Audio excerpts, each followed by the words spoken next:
This meeting is called to order. Let us stand for invocation to be followed by the pledge. Dear gracious Creator, we thank you so much for this precious day. We know there's nothing that we have done that would allow us to be here except for your will. So we welcome you into this meeting. We ask that you cleanse our hearts and minds, that we would do what's best for this city as a whole. That anything within us that will hinder this, Father, we pray that you will remove it and have your will and your way done, so that whatever's optimal for this city shall be. It is in your name that we do pray, and we welcome you into this meeting this day. Amen.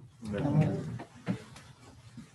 I pledge allegiance to the flag of the United States of America and to the republic for which it stands, one nation, under God, indivisible, with liberty and justice for all.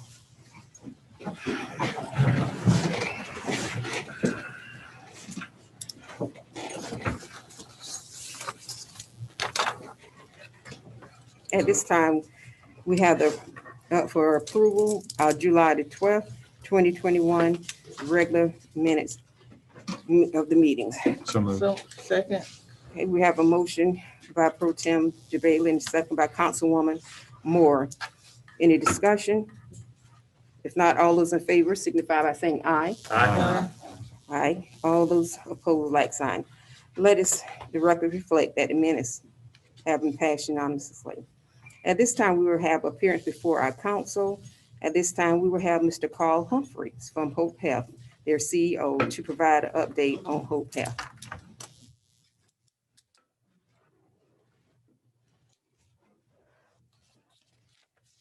Thank you. Mayor Irvin and members of the council, appreciate the opportunity to come and spend just a few minutes today updating you on things that are happening with Hope Health. We always love the opportunity to do this. This week is Community Health Center Week at the national level. We're members of the National Association of Community Health Centers, trade organization for community health centers. And so we spend this week celebrating health centers across the country, and we thought it'd be a good idea just to take a few minutes today and let you all know what's going on here locally.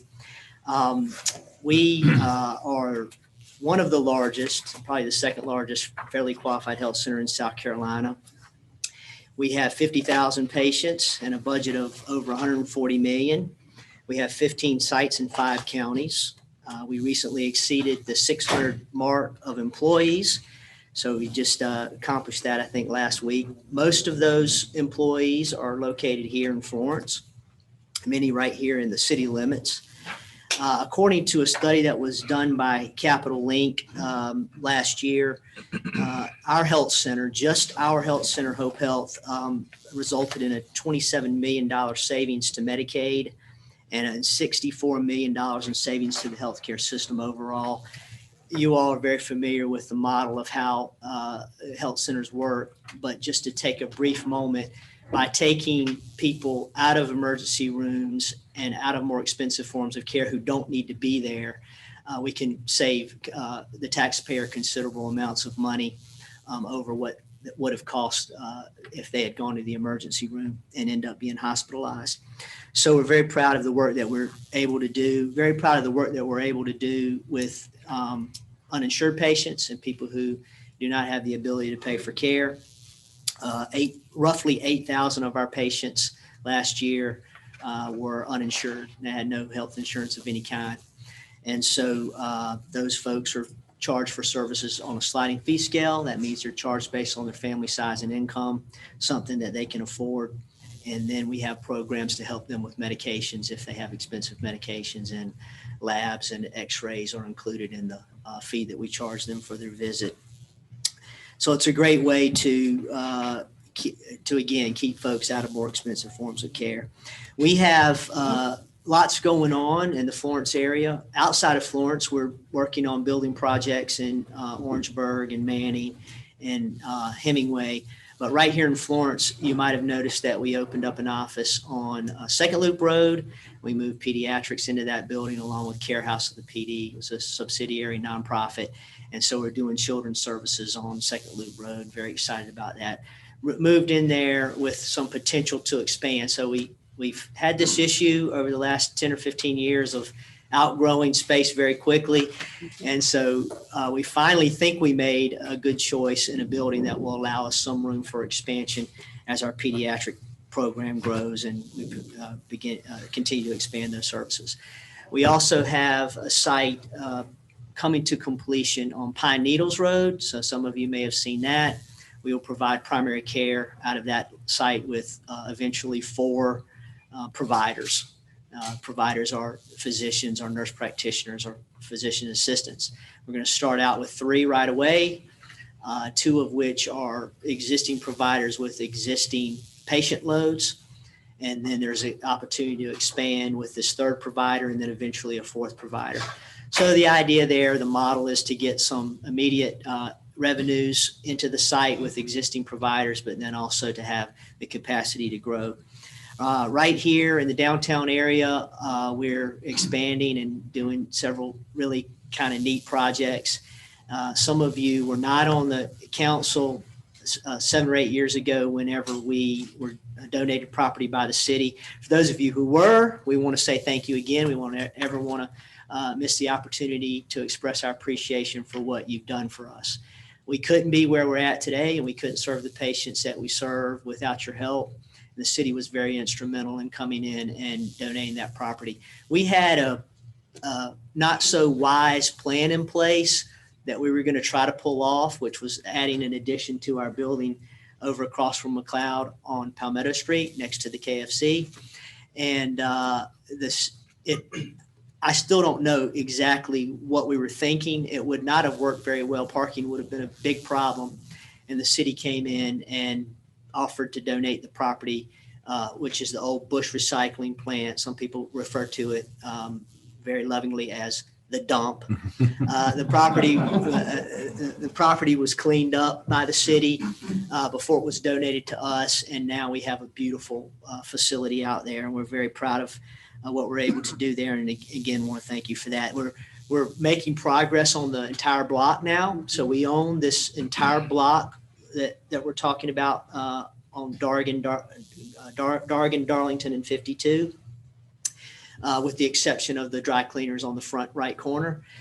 The facility that was there, that remained there, the metal building that was a recycling plant still in operation, we bought that property, allowed those folks some time to transition off the property. They are now completely off. We've purchased the old cotton gin, which is the historical building that is just across the street from the church. And then, of course, down on the corner is the Streeter building, which has significance to the African-American community and hopefully to all of us. And we're looking forward to renovating that building, restoring it back to, bringing it back to life, and actually adding some addition onto it.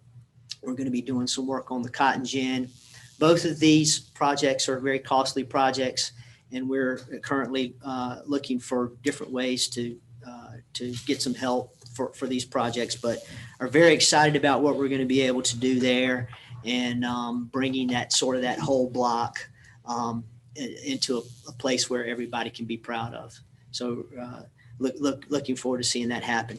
As I close, I want to talk about some of the special populations that we serve. It surprises some people to know that we're doing a lot with senior citizens and also with veterans. We have a very robust veterans program.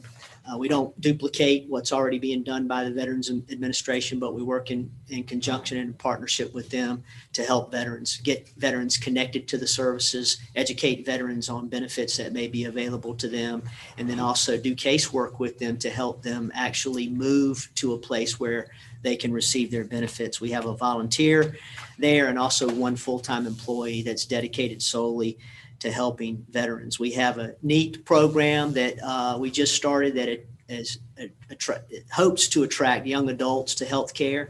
As you know, it's difficult to engage young people in healthcare sometimes. They feel like they're not vulnerable to issues and problems, and they think they're invincible. And so we are launching a program that makes it easier for them to access healthcare that involves modern technology and gives them some flexibility that they're looking for. I mentioned our seniors program. We have Seniors at Hope, Seniors of Hope. We're constantly doing, we weren't able to do these for a year or so with COVID, but we're back to doing some of our events, and hopefully we can continue to do those. We'll see where we're headed with COVID now. But the seniors really, I wish you could see it. Their faces light up, and the way they engage with each other and with our staff when they come in for these special programs is really something that's very cool. And then also looking at into some programming for young adults and young African-American men. We've talked about a project in the old former Streeter building, which we still call the Streeter building. And we're working on the details of that, but it will target African-American males. And we talked with Dr. John Keith and Terry Alexander, who sort of were the leaders of helping us think through some things that we might be able to do in that building. And so we're excited about that. We did very well through COVID. It's amazing to see the resiliency of our staff and our employees. I want to thank Councilman Jabali for some of the things that he's done to bring us together with other organizations through these weekly calls that we've been having. And we've really done a lot to try to be leaders through COVID. But we had staff and employees at Hope Health that knew that staying at home was not an option for them. You work in healthcare, you don't have the ability to not show up for work. And there were some health centers across the state and across the country who closed and who had to stop providing services. And we never got to that point. We're very thankful for it. And so this sort of concludes my report for today. If you have questions, I'll be glad to answer them. But we're very excited about our mission at Hope Health. We're very excited about our partnership with the city, and we're very thankful for the role that you play in helping us be successful. Well, thank you, first of all, for being here today. And we will entertain any questions from the council. We will first recognize Councilman Jabali, followed Councilman Jabali, Councilwoman Moore. Carl, thank you so much for being here again, as the mayor said. And I just wanted to especially recognize Dr. Lightsey with Hope Health for her sticking with this whole weekly thing that we've been doing every week, the meetings, virtual meetings that we've been holding with all the different medical providers and the emergency management, the city, the county, et cetera. She's just been tremendous and been a valuable participant. And so on behalf of the city and myself, if you would just express gratitude to her for her contributions and yours as well. I will. And thank you for mentioning Dr. Lightsey. She is awesome. She came to us right before COVID. And frankly, she has a background in public health.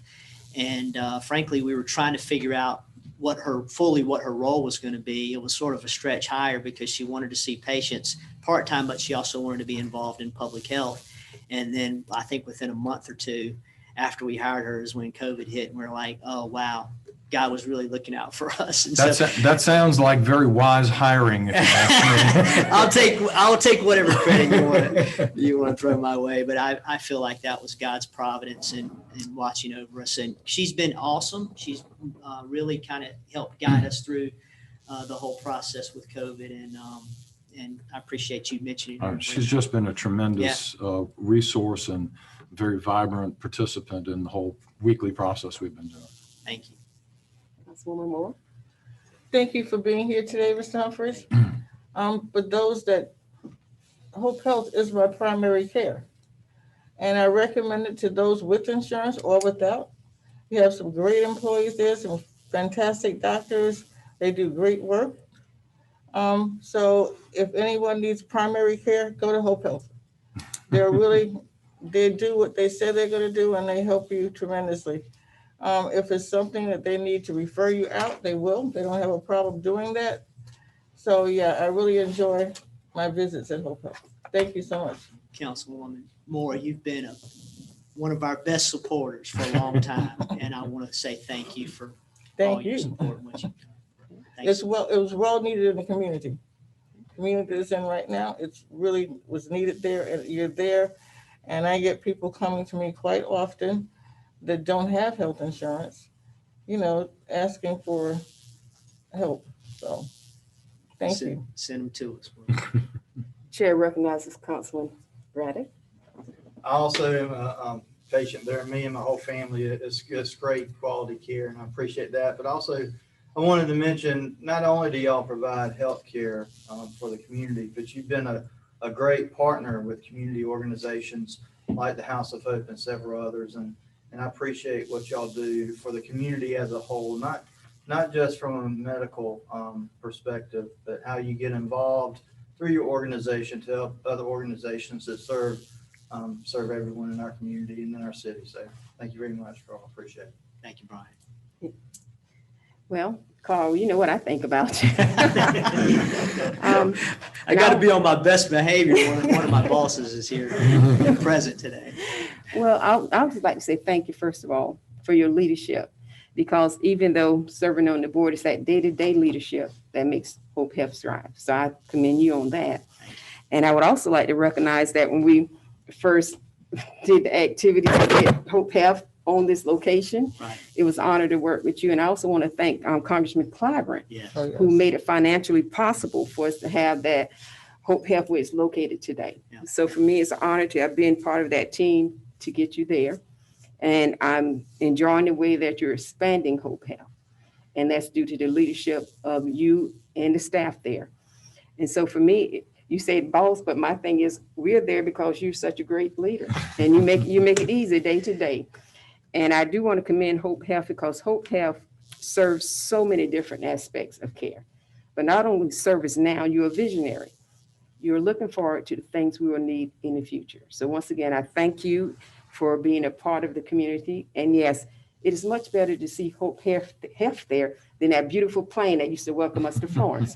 So you make the site better. And we're looking forward to your growth. So thank you again and congratulations for all that you and Hope Health are doing. Thank you very much, Mayor. Now, if you want us to bring back that airplane subterfuge. No, You can do a picture. No, You can do a picture, but that's enough. You have to commemorate those days. Yeah. We have it in a picture. Thank you so much, Carl. Thank y'all. Appreciate your time. Thank you. And also, we do have another appearance who will not be here today due to some other complications. But yeah, we do have our resolutions, which will be coming up. And we have several individuals here waiting for the resolution. If there's no objections from the council, can we move the resolution forward? Which resolution? Introduction of the resolution under for recognitions. Okay. Okay.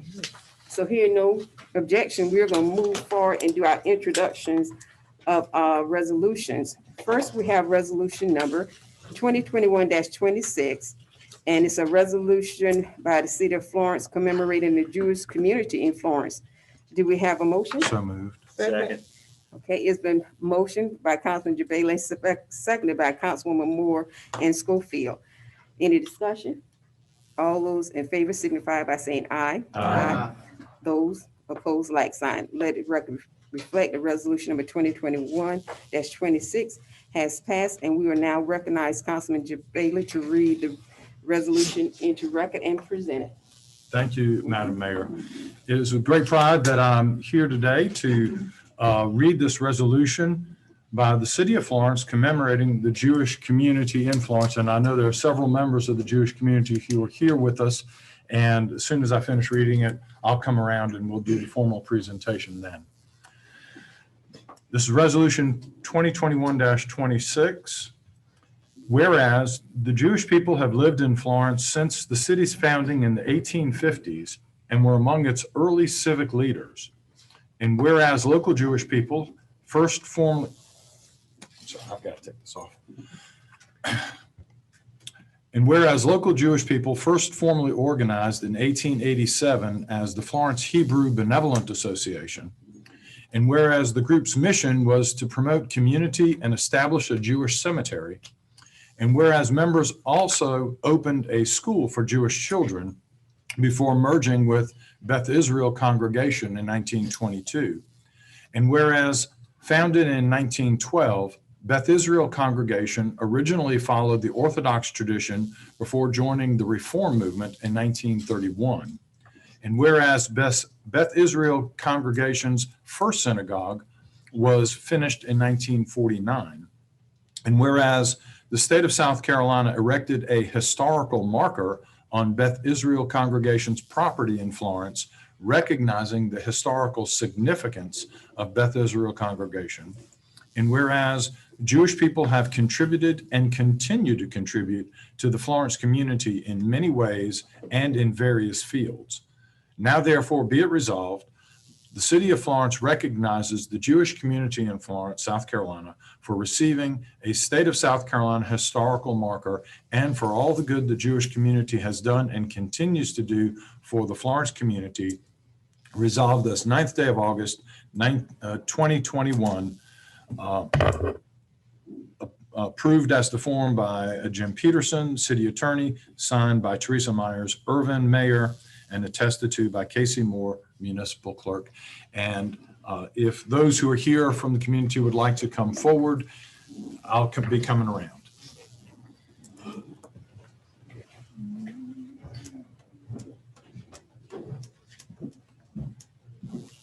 Thank you. And we'll come forward over here. Thank you very much. Larry, You're welcome. or someone would like to give an introduction, please? Sure. I'm Larry Cole. I'm the current president of Beth Israel Congregation. We have Phil Greenberg, Barnett Greenberg, Ken Hammer, and David Holbert. Well, we thank you all for being here, and on behalf of the city of Florence and the entire community, we'd like to present you with this resolution in commemoration of the all the contributions of the Jewish community in Florence. And if I can add a personal anecdote, that the reason my family is here in Florence is because of the Jewish community, particularly Ronald Sopkin, who had Wentworth Manufacturing Company, and that's who my father worked for up in New York, and that's how we ended up down here in Florence. Is Ronald and Doris and the whole Sopkin family was so wonderful. Mr. Florence Little Theater, as he was awarded, incredibly involved in the whole community in Florence. And so the connection between my family and the Jewish community literally goes back to 1961 when my father came here. So at that time, so thank you on behalf of the city of Florence and myself personally. Thank you so much. Thank you. It's good seeing you. Now, if there's anybody who would like to make some comments, you're welcome to come here to the microphone and make any comments you like. Thank you very much. Yeah. I'll say Uh-oh. Wait on Tanya. I will. Don't get ahead of Tanya. I used to work with Tanya. So. 25 years ago. Yeah, 25 years ago. Ooh. Well, thank you to the council members. I guess I can speak for the whole of the Jewish community that we're quite honored. We're proud to live and work here in the city of Florence, and all our members around the PD. We are the hub of the Jewish community, from the beach to Columbia, down to Charleston. There's no other congregation around. Now, there were other ones, but we're kind of it for Jewish worship and Jewish community. So we're just proud to be here. We're honored, and we've never had a bad experience in Florence that I can think of. You know, there's a lot of anti-Semitism around the country, but from my recollection, I can't remember any incidents here in Florence, and I'm extremely happy to be able to say that. So from our community to the wider community, thank you very much once again. You're Thank you. welcome, and thank you.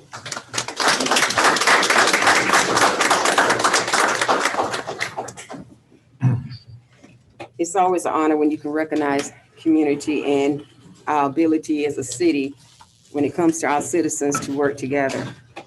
So next we have, our next resolution is resolution number 2021-27, a resolution by the City of Florence recognizing August the 31st, 2021 as International Overdose Awareness Day.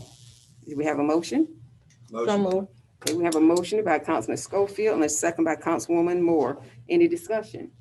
If not, all those in favor signify by saying aye. Aye. All those opposed, like sign. Let the record reflect that the resolution has passed, and we will recognize Councilman Schofield to read the resolution into record and to present it. Thank you, Madam Mayor. We'll follow the same procedures that Mayor Pro Tem followed as well. I'll read the resolution, then Ms. Ryback, if you'll come up. The State of South Carolina, the City of Florence, Resolution 2021-27. A resolution by the City of Florence recognizing August 31st, 2021 as International Overdose Awareness Day. Whereas we stand with families, advocates, friends, nonprofits, mentors, lawmakers, hospitals, and healthcare providers in recognizing International Overdose Awareness Day, reducing the stigma of drug-related deaths and educating people. And whereas we join with community networks to provide an opportunity for people to honor those whose lives have been lost from overdosing. And whereas we resolve to play our part in reducing the toll of an overdose in our community, which, according to the South Carolina Department of Health and Environmental Control, claimed the lives of 8,070 South Carolina residents from 2010 to 2019, and about 213 Florence County residents, with countless more affected forever. And whereas SC Hopes offers to help South Carolinians 24/7, 365, with experienced professionals able to provide resources and connect residents with treatment services. And whereas we affirm that the people affected by overdose are our sons and daughters, our mothers and fathers, our brothers and sisters, and deserving of our love, compassion, and support, we join with them. Now, therefore, be it resolved by the City Council of the City of Florence, the City of Florence formally recognizes August 31st, 2021 as International Overdose Awareness Day, and calls this observance to the attention of all of our citizens. Resolved this 9th day of August 2021, approved as to from City Attorney James Peterson, Mayor Teresa Myers-Irvin, and attested Municipal Clerk Casey Moore. Ms. Ryback, if you want to bring your family, you're welcome to.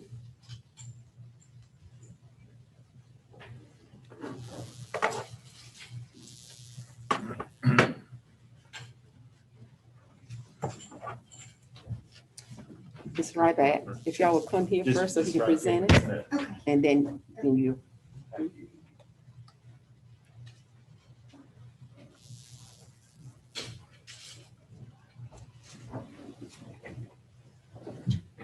City of Florence, recognizing Overdose Awareness Day is a very special thing for my heart as well as others. I lost my childhood best friend to an overdose, lived just down the street from me. There was over a 58% increase in overdoses from 2019 to 2020 in Florence County. And I'm proud that we as a city council will raise awareness to this issue. Thank you. Thank you so much. Yes, ma'am. I just want to thank everybody here. Unfortunately, we have experienced that ourselves, and I'd like to thank and acknowledge everybody in this room for acknowledging the overdose crisis in this country. By taking the step to recognize this horrible crisis, it will hopefully let people know they are not alone. Those struggling with addiction, family, friends, and loved ones will hopefully come together to recognize this struggle. It's not something shameful, not something to hide. We all have weaknesses. We are all human. 93,000 people died of overdoses in 2020. Unfortunately, that's when I lost my son and they lost their mother. A 30% increase from 2019 and the most overdoses ever recorded by the CDC. 93,000 people is the equivalent population of Miami Beach. Many things have led us to this crisis. We need to let people know who are struggling and their friends and their families know that they are not alone. We need to reduce the stigma. We need to let people know where quality, caring, and effective and affordable health care is available. I believe that taking this step today, everyone in this room is taking a step to end the isolation and the stigma of those struggling. I hope those who are struggling know we stand with them to work for a better outcome. In an act of solidarity, I would ask that any store owners or individuals hang a purple ribbon on their front doors or trees in front of their establishments. I would ask that you recognize International Overdose Awareness Day on August 31st with a purple ribbon. I know my son Jameson would be very proud of all of us trying to help others. He told me all the time that he said yes on the day he should have said no. He said he tried it because a friend recommended it because he couldn't shut his brain off. He couldn't stop worrying about everything. He had anxiety. So he decided that he would take his friend's suggestion.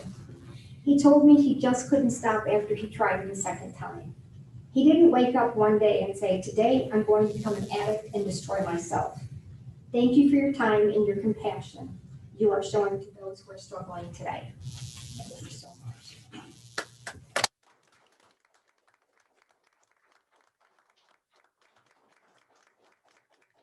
Thank you very much, everybody. I appreciate it. Thank you.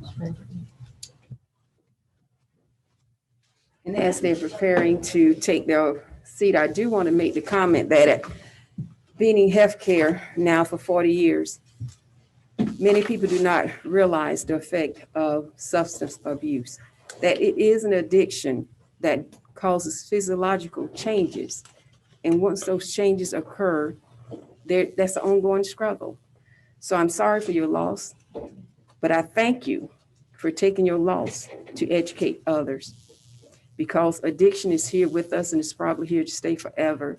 And it's going to be up to us to educate others and encourage others to seek treatments. So once again, thank you for being here today. Thank you.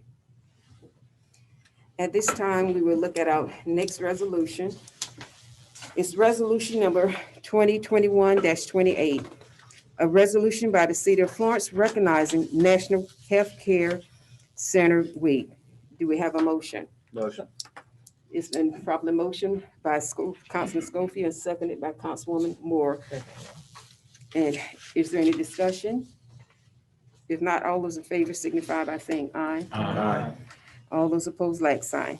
At this time, I'm going to read the resolution into record, and after which I will call forth the representative from Hope Health to receive it. The State of South Carolina, City of Florence, Resolution number 2021-28. Yeah, I got to make you laugh. One of the things about wearing masks, they actually fogs your glasses, so you're reading through a cloud. But this is a resolution number 2021-28, a resolution by the City of Florence recognizing August 8th to August 14th, 2021 as National Health Center Week. Whereas community health centers provide affordable, quality health care to millions of people across the nation, state, and region. And whereas each year, 439,000 individuals receive patient-focused, comprehensive health care services, including preventative primary care and dental care, case management, behavioral health services, maternal and child care, and enabling services for community-based facilities across the Palmetto State. And whereas community health centers deliver high-quality, cost-effective, and affordable health care to medically underserved people and localities. And whereas, in addition to contributing to improve health in our communities, these facilities help lower the cost of health care by reducing inappropriate emergency room and hospital utilization.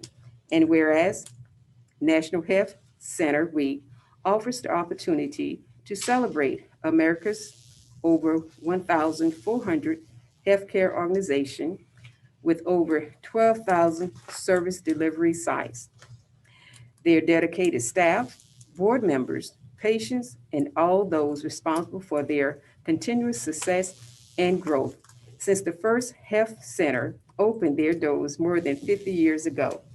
And whereas during National Health Center Week, we celebrate the legacies of America's community health centers and their vital role in shaping the past, present, and future of America's healthcare system.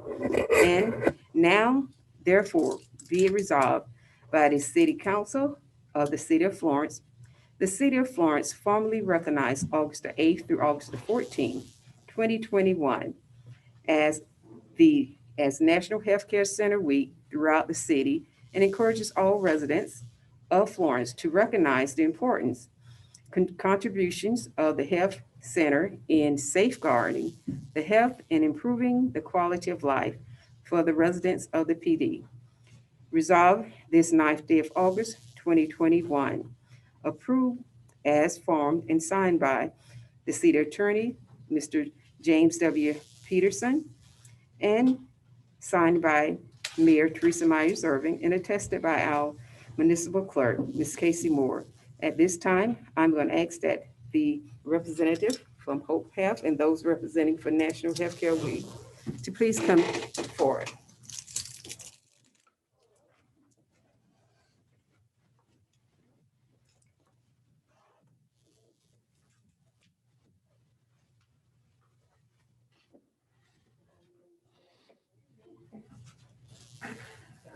This representative both of the ladies, and I want to thank y'all for representing.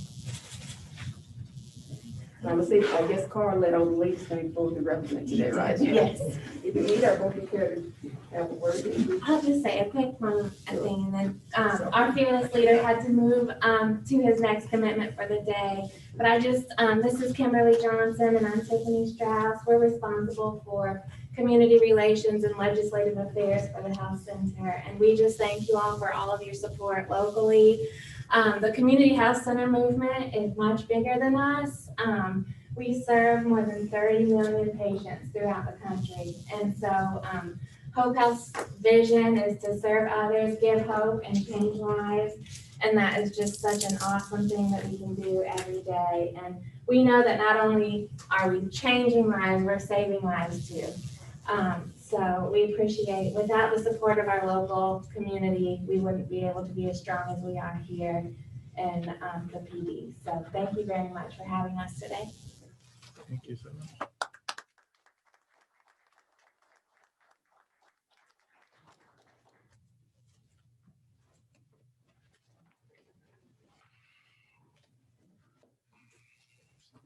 And I will state, those are two of the hardest working ladies you will ever get to meet. And the next resolution is resolution number 2021-29. But this resolution we will discuss in executive session. So at this time, we will proceed.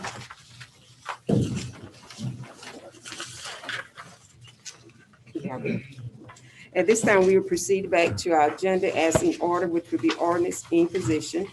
And I'm not sure if everyone's planning to stay. If you're welcome to stay, but if you have to leave, it's all right for you to leave at this time. But thank you for being here today.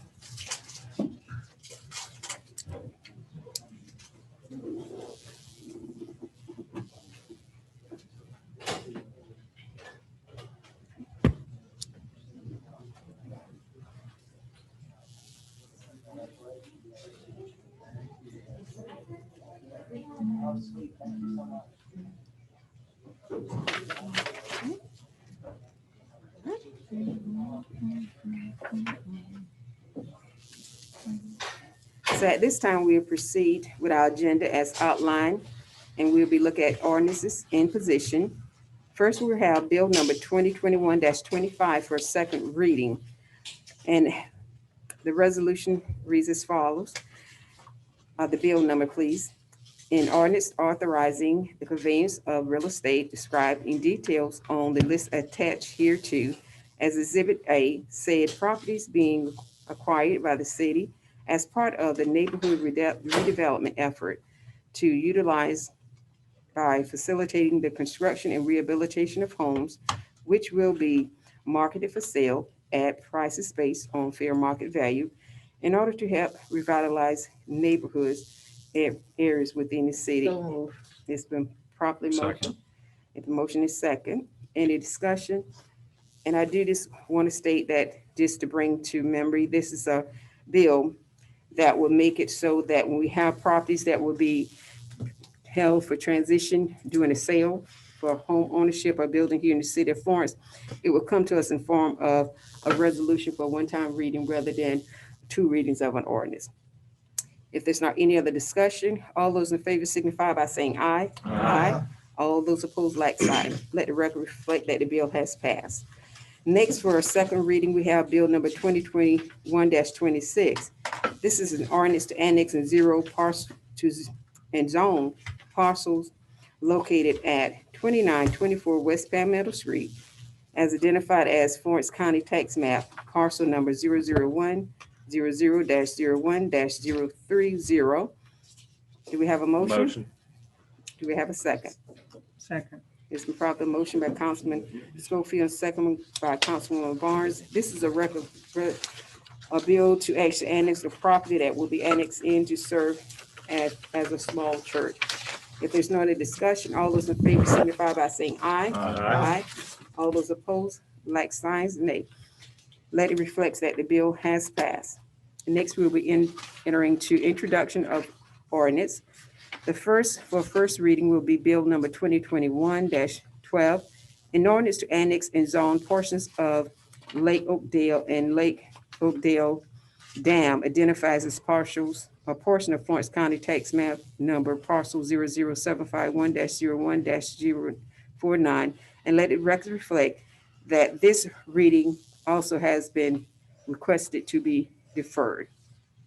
So next we will have Bill number 2021-27 for a first reading. This is an ordinance to amend the budget of the city of Florence, South Carolina for fiscal year beginning July the 1st, 2021 and ending June the 30th, 2022. So Do moved. we have a motion by Councilwoman Moore? Do we have a second? Second. And a second by Councilwoman Barnes. We are now here for Mr. Kevin Yocum. Thank you, Mayor. Mayor and members of council, before you this afternoon, you have first reading of Bill 2021-27. This is the first of 2 bills on the agenda today to amend the current year budget. This bill has to do with what we refer to at the staff level as early purchases. These are items that were requested to be funded in the current year budget that were removed from the budget in order to balance it. But however, they're items that were important enough to actually be procured. So we're actually purchasing them from savings from the last fiscal year that we just finished. That completes my report. Do we have any questions? If not, we've had a proper motion and second. All those in favor signify by saying aye. Aye. All those opposed, like sign. Let it reflect that Bill number 2021-27 has passed first reading. Next, we have Bill number 2021-28 for first reading. This is an ordinance to amend the budget for the city of Florence, South Carolina for the fiscal year beginning July the 1st, 2021, ending June the 30th, 2022. Do we have a motion? Motion. Motion by Councilman Schofield, second. Second. We have a second by Councilman DeBailey. Okay. At this time, we'll hear from Mr. Yocum. Thank you, Mayor. Again, this is the second of 2 ordinances to amend the current year budget. These are for items that were actually budgeted in last fiscal year that ended June 30, 2021, that various department heads wanted. These are items that were not procured in last fiscal year due to timing issues. You're all probably aware of the difficulty, not just the city of Florence, but everybody across the nation has in procuring vehicles, for instance. So these are items such as that we could not get procured out of last year's budget prior to June 30, but that department heads wanted to carry those funds over into the current year so we can go ahead and procure those items this fiscal year. And that concludes my report. Is there any discussion? Hearing none, all those in favor signify by saying aye. Aye. All those opposed, like sign. Thank you, Mr. Yocum. Thank you, Mayor. At this time, we will have Bill number 2021-29 for first reading. It's an ordinance to annex the parcel located at 1524 McKinney Court, identified as Florence County Tax map parcel number 0146-1-02-005. Do we have a motion? Motion by Councilman Schofield. Do we have a second? Second by Councilman McCall. And at this time, we're here for Mr. Dudley. Thank you.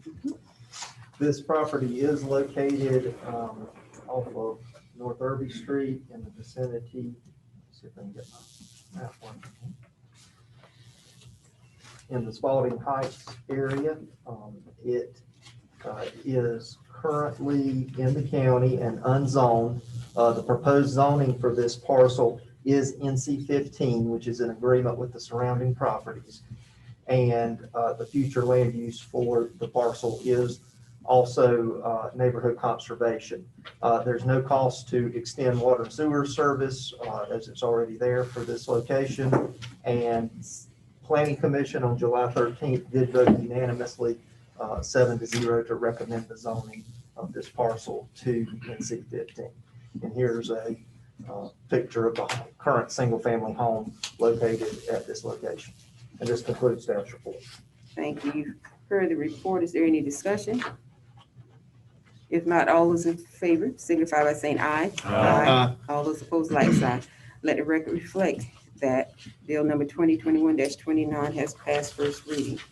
So at this time, we will proceed to reports to council. We will have appointments to boards and commission. And it's time we'll hear from Mr. Scotty Davis, our deputy city manager. Thank you, Mr. Mayor, members of council. We have several appointments. We have actually 6 boards and commissions that have vacancies or expired terms. We start with our accommodations tax committee. We have 1 vacancy. We have 2 applicants, Michael Tommy Phillips and Whitey Snowden. That appointment goes to Councilwoman Moore. I'm deferring that one out right now. Thank you.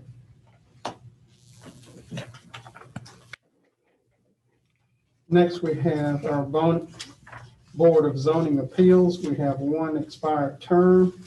We have 2 applicants, one of which is already on the board, Mr. Darrell Mitchell, and we also have Michael Tommy Phillips.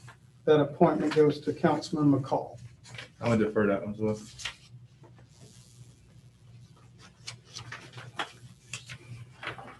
We have 2 vacancies on our Construction and Maintenance Board of Adjustments and Appeals. The appointment requirements is an engineer and a mechanical contractor. And by ordinance, all of these appointments fall to Madam Mayor. At this time, I'm going to just defer those appointments. And I do have, before I defer, Scott, let me be sure now, with these applications that we have, reading through, are they qualified for either of these positions? On which, For the Construction and Maintenance Board of Adjustment, I didn't see well, we don't have any I'm sorry, I didn't applicants. see any. No. Okay, We don't have any. all right, thank you, I will defer.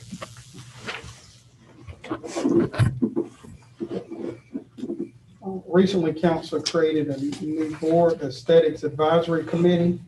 There are 7 seats to be filled on this board.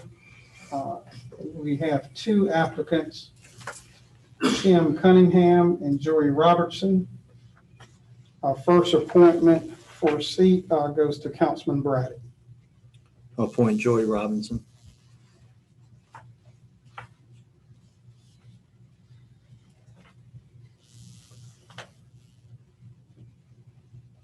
Madam Mayor. Okay, just making a note on that.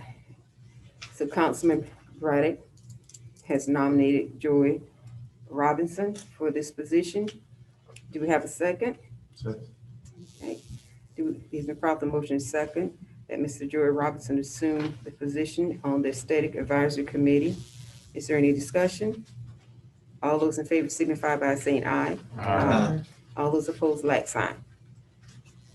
Let the record reflect that Mr. Joy Robinson has been appointed to the Aesthetic Advisory Committee. Our next appointment to the Aesthetics Advisory Committee goes to Mayor Pro Tem Jabali. I appoint Tim Cunningham. It has been, Joy Cunningham been nominated by Councilman Jabali. Do we have a motion? Motion. Motion by Councilman Schofield, second by Councilman McCall. Is there any discussion? If not, all those in favor signify by saying aye. Aye. Opposed, like sign. Hearing none, let the record reflect that Mr. Tim Cunningham has been appointed to the Aesthetic Advisory Committee. Next, we have the Resilience and Sustainability Advisory Committee. There are 7 seats to be filled on this committee. We have 2 applicants, Ron Roberts and Lyles Cooper Lyles. Ms. Lyles was a late entry. You may not have her in your packet. Our first appointment goes to Councilman Braddock. Appoint Lyles, Cooper Lyles. All right, so Councilman Braddock has nominated Cooper Lyles. Do we have a motion? Motion. So it's a motion by Councilman McCall, did I hear McCall? And it was seconded by Councilwoman Barnes, okay? All right, is there any discussion? If not, all those in favor of the appointment of Mr. Cooper Lyles signify by saying aye. Aye. All those opposed, like sign. Let the records reflect that Mr. Cooper Lyles has been appointed to the Resiliency and Sustainability Advisory Committee.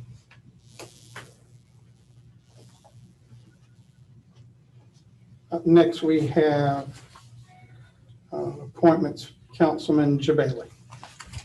I'll nominate Ron Roberts for that position.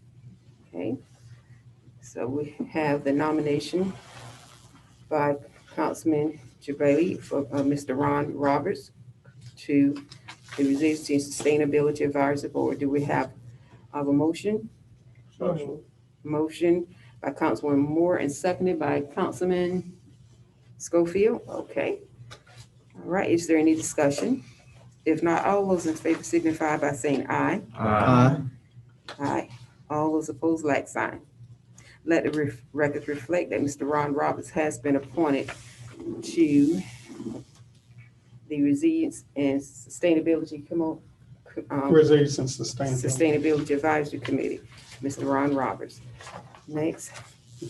That's all the applications we have for both boards. However, obviously, every council member would have other appointments. If you get those applications in to Ms. Moore, we'll be glad to review those.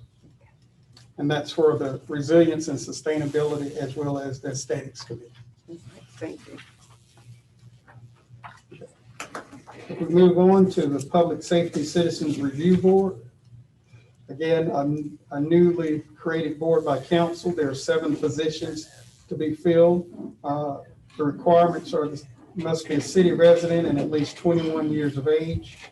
We have several applicants: James Cattenhead, Margaret Hawkins, Larry Jackson, Deborah Montgomery, Michael Phillips, Riley Randolph Props, Ron Roberts, and Isaac Wilson.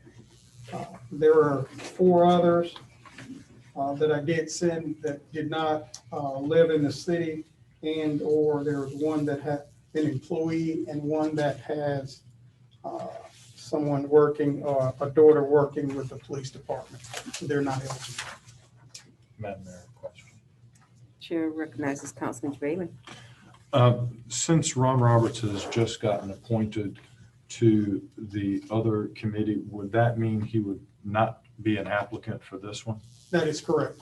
We So- spoke with Mr. Roberts. He applied for several boards. He's currently on, or was currently on the Florence Center. He asked that he would step down for that if he was appointed, and he has been appointed to a board. So he's So- not eligible for this board. So in terms of, in addition to the names you advised that were not eligible, Mr. Roberts would also not be eligible. Is that correct? That is That's correct. correct. All right, you may proceed. Okay, our first appointment goes to Councilwoman Barnes. I'd like to defer. Next appointment goes to Councilman McCall. I'll appoint, to James Cattenhead. Okay. Mr. James Cattenhead has been nominated by Councilman McCall. Do we have a motion? Motion. Second. Motion by Councilman Schofield, seconded by Councilman Bailey. Any discussion? If not, all those in favor of the appointment of Mr. James Cattenhead, please signify by saying aye. Aye. Those opposed, like sign. Let the record reflect that Mr. James Cattenhead has been appointed to our Public Safety Committee. Next, Next appointment goes to Madam Mayor. I'm going to defer. Our next appointment goes to Councilman Schofield. Nominate Isaac Wilson. Mr. Isaac Wilson has been nominated by Councilman Schofield. Do we have a motion? Second, so move. Okay. Second. Okay, so we have a motion by Councilwoman Moore and seconded by Councilman Braddock. Is there any discussion? Hearing none. Now I want to be sure that we have Mr. Isaac Wilson as the nominee. All those in favor signify by saying aye. All those, now aye, all those like sign signify by saying nay. Let the record reflect that Mr. Isaac Wilson has been appointed to our Public Safety Committee. Our next appointment goes to Councilwoman Moore. I'd like to appoint Larry Jackson. All right. Councilwoman Moore is nominating Mr. Larry Jackson. Do we have a motion? So moved. Motion by Councilman Jabala. Do we have a second? Second. Okay, it's the motion by Councilman Jabala and seconded by Councilwoman Barnes and as well as Councilman Braddock. Is there any discussion? If not, all those in favor signify by saying aye. Those like signs, nay. Let the record reflect that Mr. Larry Jackson has been appointed to our Public Safety Citizen Review Board. Next appointment to the board goes to Councilman Braddock. I'd like to appoint Riley Randolph Props.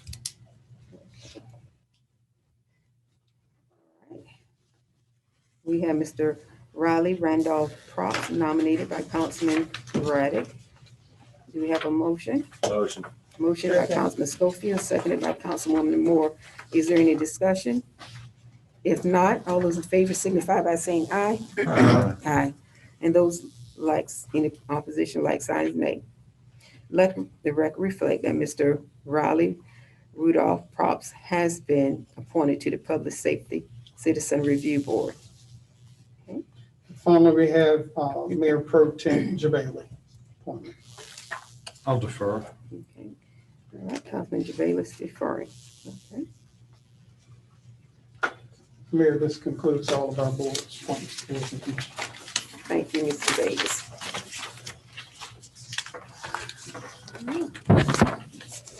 Next on our agenda, we have committee reports. Our first report will be Business Development Committee. Will the chair please give out that report? Yes, ma'am. Bear with me 1 second, please.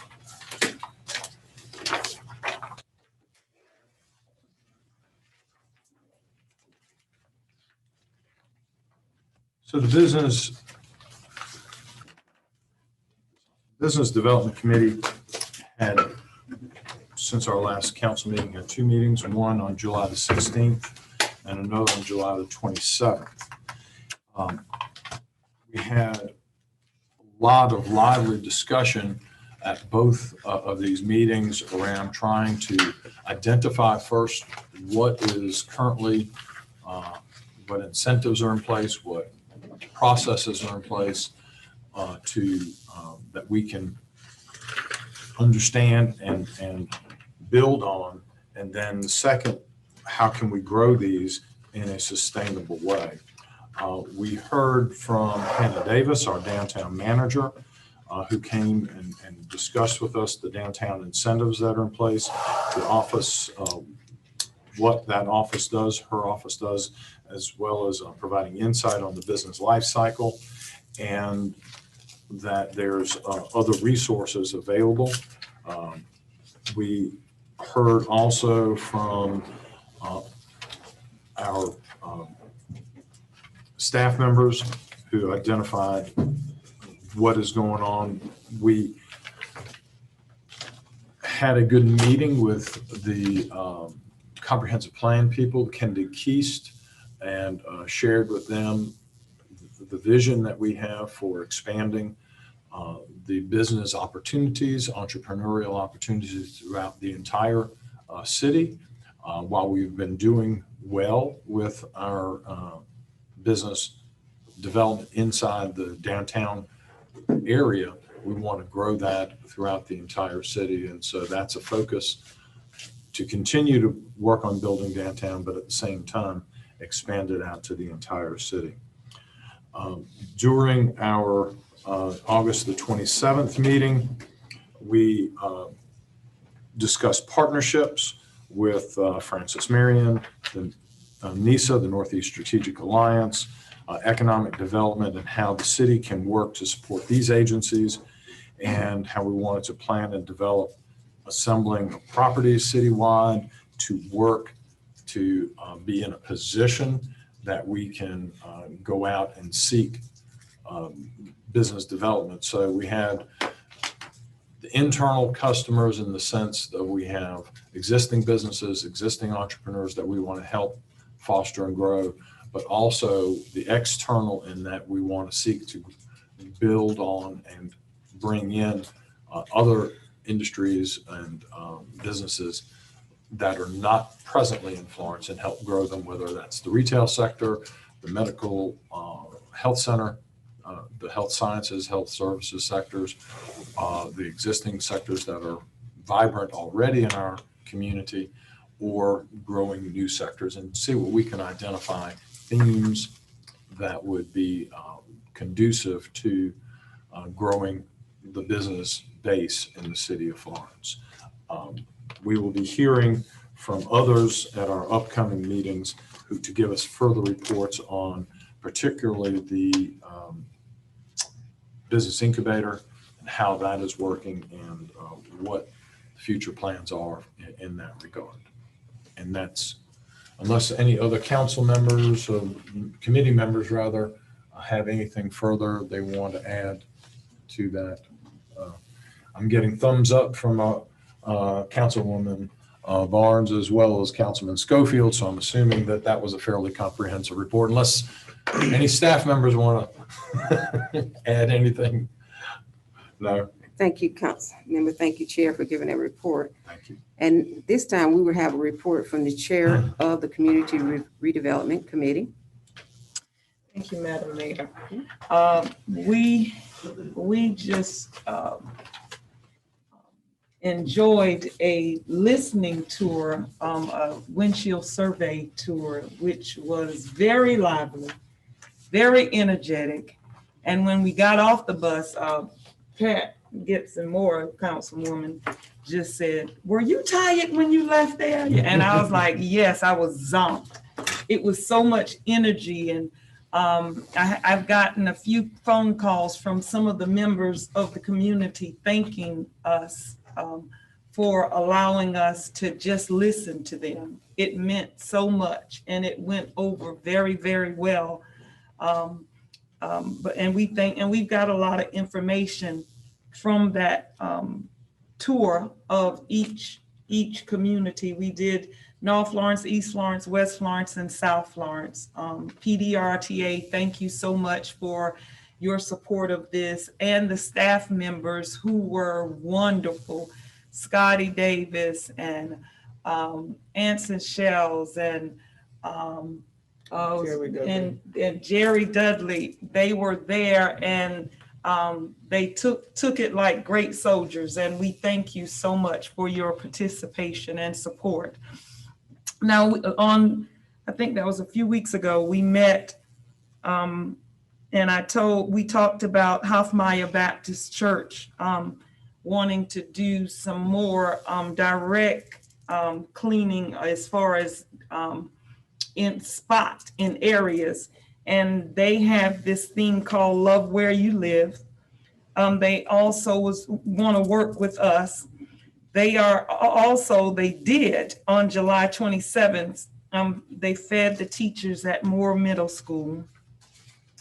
We talked about, as a council, identifying properties and gaining permission to take, mow the lawn, clean up trash, because oftentimes people think the city can just go in and just clean up, and we don't. If we don't have permission from the owner of the property, we cannot go on and just clean up. And so we're looking into getting the owners of properties where we could get permission to go on and clean up. We also said that we would send the idea to marketing to help us with some signs after we clean up and green space or area. We put a sign down that says, "I love my community." So when they see the cleanup efforts, they would be reminded with a sign and maybe some flowers or something planted, greenery that's planted that would say, "I love my community." Our next a part of our next listening tour will be our involvement with local churches. And we want to listen, but we also want to partner with the local churches to help us in this effort to change the mindset, and also to help clean up and redevelop our neighborhoods with our spiritual leaders. And that's up and coming. We also want some work done around our North Florence fire station. In looking at all of the work that's been done in several fire stations, it is not on the city's property, but when the firemen walk out of that fire station, that area is so grown up, it looks like a jungle. It's a lot of greenery that has overtaken the space, and we have some dilapidated buildings that we need to address to help that area, to help beautify that area. And that even goes down the street. We got on here Blue Store, but we want to address those things. Now, the next thing that we want to do, we came up with the CDC, and Councilman Shaquez McCall motioned to bring forth a recommendation to council to allow staff to formally research the process for the development of a CDC, and it was motioned by, second by Pat Gibson Hyde Moore. Later, there was some discussion about it was possibly already done. And I want to stop and say to our mayor came up, she on her campaign, when she ran for council, she wanted to do this and she started the process. However, when we looked at what was done, even if, because boards were put in place and there was some work done, those things would have tenured out by now. And so because of that, we're going to move in with fresh new eyes. We checked with the state, and there is only one CDC that the Florence has on record, and that's our Downtown Redevelopment Corp. And that has been a successful model that we will model, as well as Columbia and Greenville. We will be looking at all of them, but we want to model success, and downtown has been successful. And so we are going to look at modeling what they have already done. The CDC, we were looking to getting a city employee as the director. We looked at the pros and cons, the study of the CDC. We even called a gentleman that works with the CDC in Columbia, I think, that offered his expertise and help. So with our board of directors, we will then bring it back to council to, when we appoint our directors to this board. Like I said, there was a board selected, however, they would have tenured out. I think the last meeting was 2018. And so because of that, from my understanding, there has not been a meeting since then. I think we also were looking at corridor enhancements, and then demolishing 50 homes in 50 days.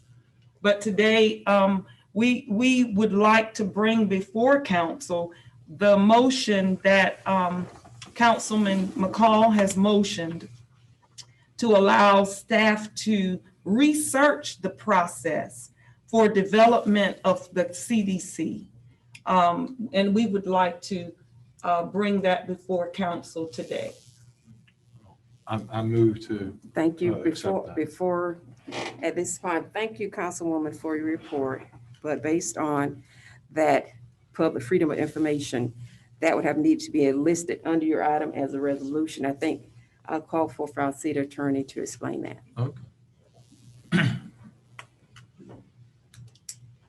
Technically, under the Freedom of Information Act, excuse me as I try to get this mask off,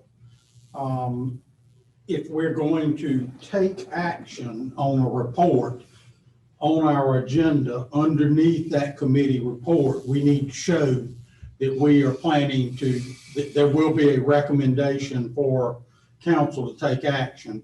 Again, what we're trying to do with the Freedom of Information Act and compliance with it is so that a member of the public looking at our agenda can tell that council's going to be voting on something, voting up or down, doesn't matter which way. Under this, as it's set up, there wouldn't be any way for the public to tell that any action was going to be taken. It's set up as just council will be receiving a report from those committee members. So what I would suggest is that we go ahead now, obviously staff now knows that that is something coming from the committee. For this time, what we'll do is we'll put it on the next agenda as an action item. And in the future, as the chairs, and I recognize we're starting all this sort of anew, as chairs, if your committee is going to have something that you want council to take action on, if you'll alert staff, we will put that underneath your committee report. It'll show up as recommendation regarding X to be brought before council for action. And that way we can make sure we're fully complying with the Freedom of Information Act. I want to say something on this. Sure. Because I mean, I'm getting frustrated with this because I mean, it was in the paper for almost a month. I think we knew this was coming. I don't know what an error happened, and I hate that we have to come to a council meeting for us to finally know, for us to know that we can't vote on it. I think everyone knew what we were going to vote on today prior to coming to this meeting. So, I'm tired of. I know it's been the pettiness is just getting too far at this point.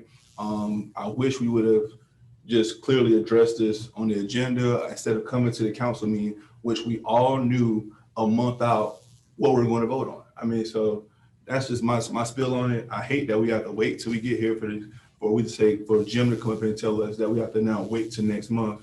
And, just bureaucracy in itself is just frustrating, but we all knew what we're going to vote on today. Everyone knew, everyone had agenda packets, everyone knew this. So we want to sit here and be and be petty about it. And I'm gonna leave it at that, but you know, I'm frustrated about this because I think it's something that could have been easily rectified if it could have been on Friday. If you all knew we were going to vote on it, add it to the agenda, so we have to come through this situation that we're in now. But thank you, Jim. But we all know what we're going to Keep vote in on. mind that there's a deadline for putting action items on the agenda, and it's not the Friday before, it's Tuesday, Wednesday, the week before. But we knew, everyone knew this 3-4 weeks ago. It's been in the paper. I mean, everyone knew we had everything lined out. Everyone knew we were going to vote on this. I'm just saying, I get the process, and I'm not blaming you. Oh, I know that. No, I'm not. I'm just saying, I just hate that it comes to this, and we knew what we were going to vote on today. So, well, I think this is a good lesson for all of us as we move into this actions by committee, council committees, and them making reports and the process for getting things before council. And of course, my job as the city attorney is to make sure that what we're voting on is in full compliance with state law. And in this particular situation, Freedom of Information Act. And I think we can all learn from this process and have it to where in the future, there's no requirement that, for example, you don't have to report it to council and then wait a month and then vote it the next time. When it's coming before council in a report and there's going to be a recommendation that council vote, if we can make sure that that gets to Casey to where she can make sure it goes on the agenda. And when y'all get that short agenda a week before and you don't see action under your committee, if you can let us know, then we can correct it with an addendum, as long as we give the public at least 24 hours notice of that. Mr. Peterson, thank you for that. The long and short for the council is not a debate about this, it's actually about legal procedures and how you handle agenda. I think that Attorney Peterson will be looking at the process to actually outline the proper procedures. And basically what you've heard from him today, if you have something that you want to bring forth, you bring it forth under your committee. It's just as anyone would do a resolution, you simply do a resolution. And that is this procedure. So I know that the committees are new, and this is just new, that everyone is trying to work out the proper procedures to have these things taking place. Chair recognizes Councilman Braddock. Yes, ma'am. 2 questions. One, if in committee in which we have the FOIA, we have Freedom of Information Act, media is invited in. If you have a motion seconded and passed in that committee, would that not initiate it being on the agenda? No, well, that's the action that's needed to initiate it being on the agenda. But this is our council meeting is a totally separate public open meeting. And so we have FOIA requirements for what has to go on the agenda for this meeting. And so the fact that at another meeting, which was a public meeting, that it was motioned, seconded, and voted on, that doesn't mean that that carries over to this meeting. Certainly that was the action needed to be taken in order to bring it as a recommendation. What would be the follow-up action? Just to make sure it gets on our agenda. Okay. For the council. An email or an email or, yeah. Okay. No, we'll let him tell us how he wants it done. Okay, so as obviously staff is learning some of these procedures as we go also with as far as the committees. I will assure you that from this point forward, if an action is taken in a committee to bring a recommendation to council, then staff will take it amongst ourselves to make sure that it is on the full council agenda for the next. So there wouldn't be a follow-up action if it happened in the meeting? The follow-up action will be by us. Okay. And then the other question is correct me if I'm wrong, but if you have a majority, you can bring an action for resolution day of if you have a majority of I'm council. gonna go Is that back wrong? to the attorney on that one. I don't know that. I'd heard that. I was just curious. No. Under Robert's rules, 2/3 of council can add something to an agenda.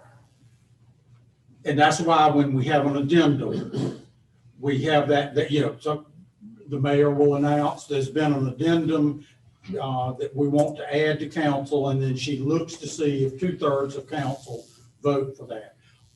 But that doesn't satisfy FOIA. That's under Robert's rules. Okay. FOIA requires that the council cannot take action on any matter that was not on the agenda at least 24 hours before the meeting. That's why when we have an agenda, somebody realizes the week before council meeting that our short agenda didn't include something that needs to be on there. It's added when you get your agenda on Thursday or Friday, the week before council meeting, there'll be a separate addendum that's also sent to the press and published. So what that does is that takes care of the 24-hour notice. That addendum shows up so the public knows there is a chance that council will be taking action on this item. That has to be done at least 24 hours before the meeting. And then you would need to have the 2/3 vote. Yeah, and then you have you've satisfied FOIA. Now the 2/3 vote is required to satisfy our procedural rules, Robert's rules. Okay. Is there any further discussion? Yes. Chair recognizes Councilwoman Barnes. Thank you. So moving forward, I'd like to go on and put it on the agenda for next month that we would vote on moving forward with our CDC. I also want to, you know, we now council, I guess my question is, council is informed now with the minutes. The minutes in everybody's meeting now is requested to come in to the mayor and council so that they can see.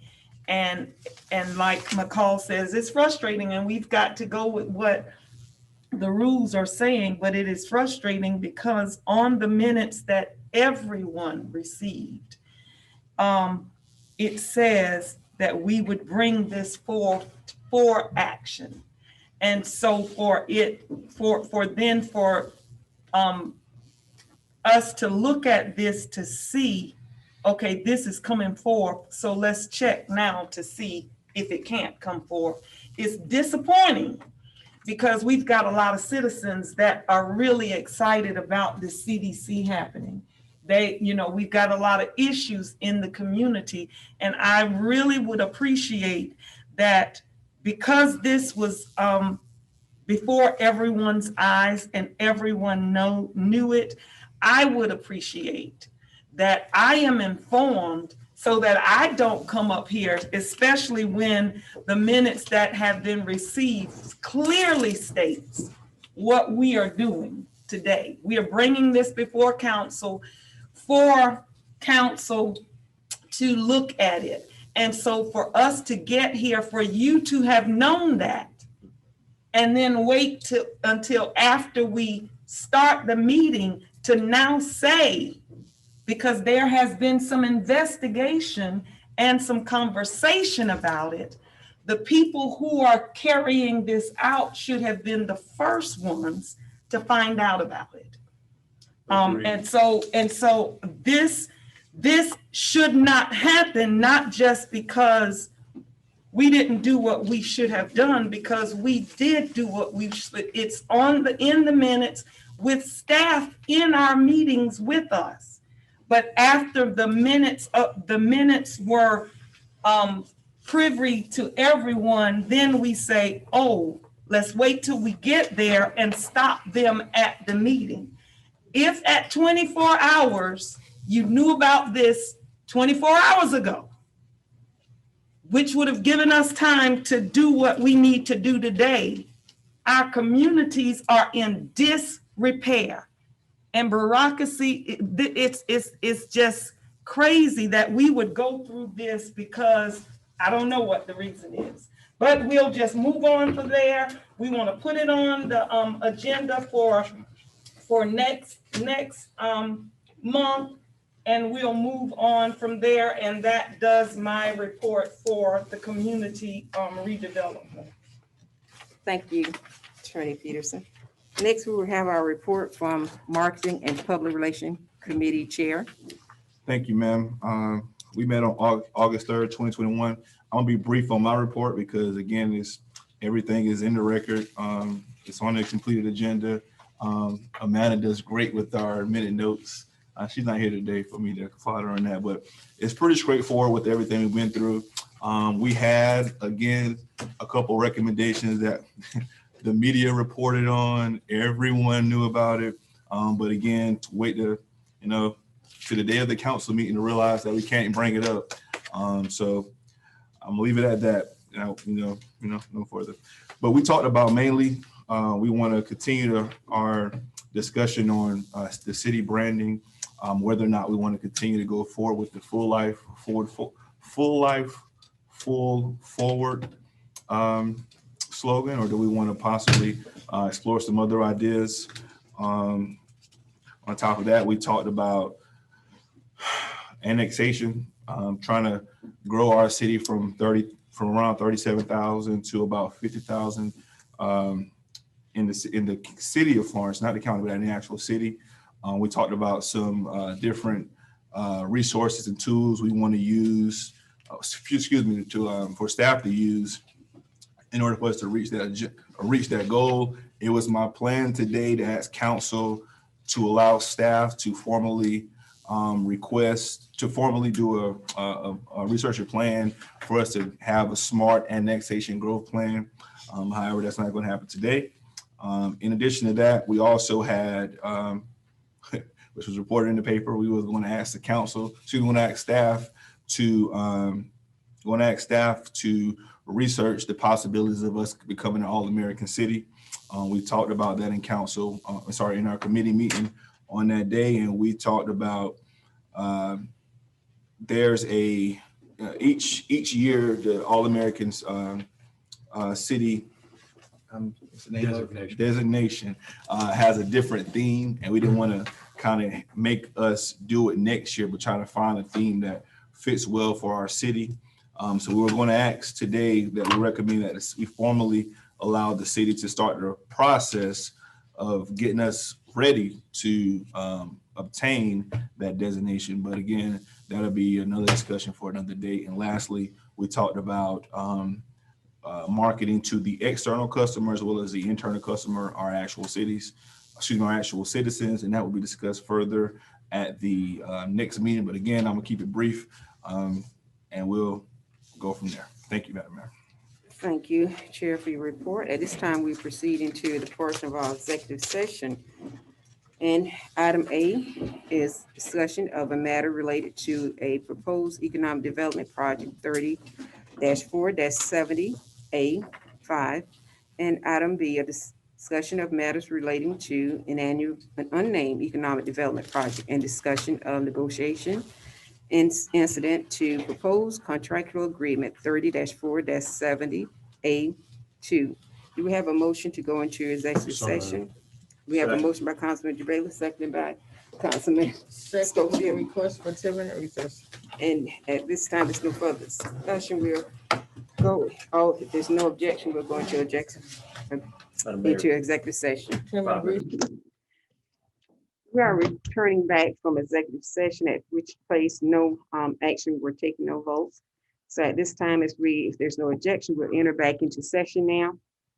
Hearing none, our first item as we proceed out of executive session is item A for discussion of matters related to proposed economic development project 30-4-7A5. Do we have a motion? Okay, I make a motion that we accept this project for roof repair located at 166 West Evans Street, owned by Mr. Rick Jackson. Do we have a second? Second. We have a motion and a second that we accept the project located at 166 West Evans Street, a roof grant in the honor of Mr. Whip Jackson. Is there any discussion? All those in favor signify by saying aye. Aye. Those opposed, like sign. Let the record reflect that item number A has passed. Next, we have item B, which is a discussion of matters related to an unnamed economic development project and discussion of negotiation incited to the proposed contractual agreements 30-4 incident fees 30-4-70A2. On this item, there was no action or no vote taken. At this time, there's no other business to be concluded. We will entertain a motion to adjourn. Do we have a second? Second. We have a motion and a second in discussion. If not, all those in favor signify by saying aye. Aye.